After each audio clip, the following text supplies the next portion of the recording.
Pendalaman materi ilmu pengetahuan alam, kelas 4, tema 1, indahnya kebersamaan. Subtema 2, kebersamaan dalam keberagaman.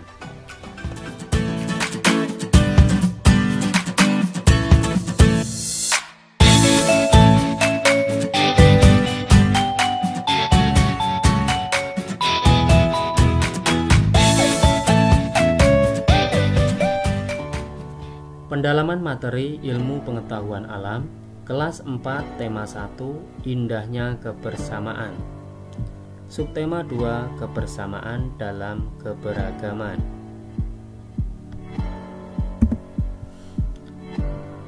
Cara menghasilkan bunyi pada benda. Sumber bunyi adalah semua benda yang dapat menghasilkan bunyi. Bunyi dihasilkan oleh benda yang bergetar. Pita suara bergetar ketika berbicara. Jadi bunyi pada manusia atau suara pada manusia disebabkan karena pita suara yang bergetar. Yang kedua, contoh kedua, senar gitar dipetik sehingga dia bergetar dan menghasilkan bunyi. Contoh sumber bunyi antara lain alat musik. Contoh alat musik di sini kita contohkan. Yang pertama adalah biola, alat musik gesek. Senar biola yang digesek menghasilkan bunyi. Bunyi dihasilkan dari senar yang bergetar ketika digesek ya. Selanjutnya marakas, ini alat musik ini namanya marakas. Marakas yang digoyangkan akan menghasilkan bunyi karena butiran dalam marakas saling bertumbukan sehingga menghasilkan bunyi. Yang ketiga, gendang. Saat dipukul, kulit gendang akan bergetar dan menghasilkan bunyi. Pendengaran manusia. Telinga merupakan salah satu panca indera. Fungsi telinga yaitu sebagai alat pendengaran dan alat keseimbangan tubuh. Bagian telinga terbagi menjadi 3 bagian, yaitu telinga luar, tengah, dan telinga dalam. Untuk lebih jelasnya perhatikan gambar berikut.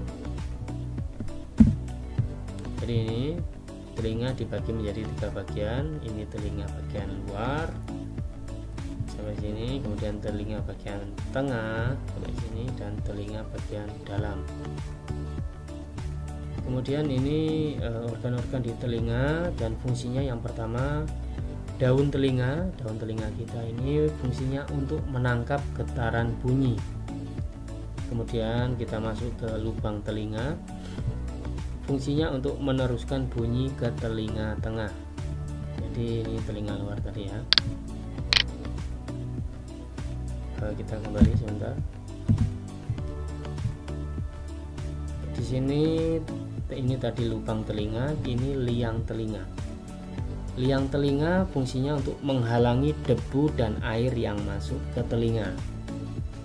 Selanjutnya ada gendang telinga. Ini gendang telinga.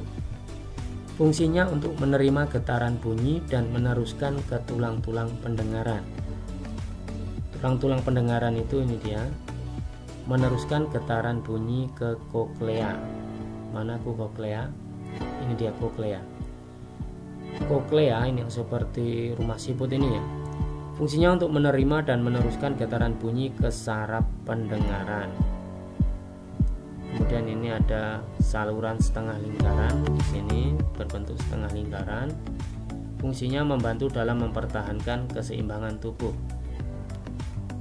Kemudian di sini ada saluran eustachius, yaitu fungsinya menghubungkan ruang telinga dengan mulut ya, pada faring, pada mulut. Kita lanjutkan proses mendengar bunyi. Bagaimana sebuah bunyi dapat kita dengar? Ini prosesnya. Yang pertama, adanya getaran dari sumber bunyi. Kemudian gelombang bunyi tersebut akan ditangkap oleh daun telinga. Kemudian gelombang bunyi merambat di liang telinga. Kemudian bunyi tersebut menggetarkan gendang telinga.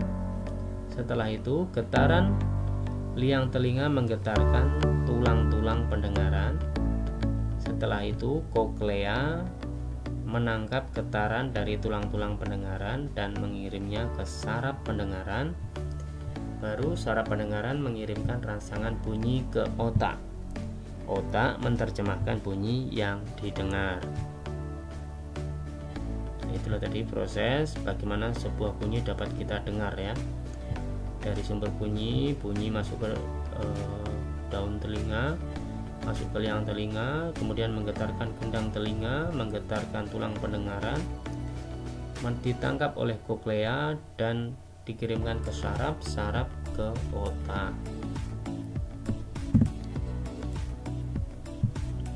Kepekaan telinga sebagai indera pendengar.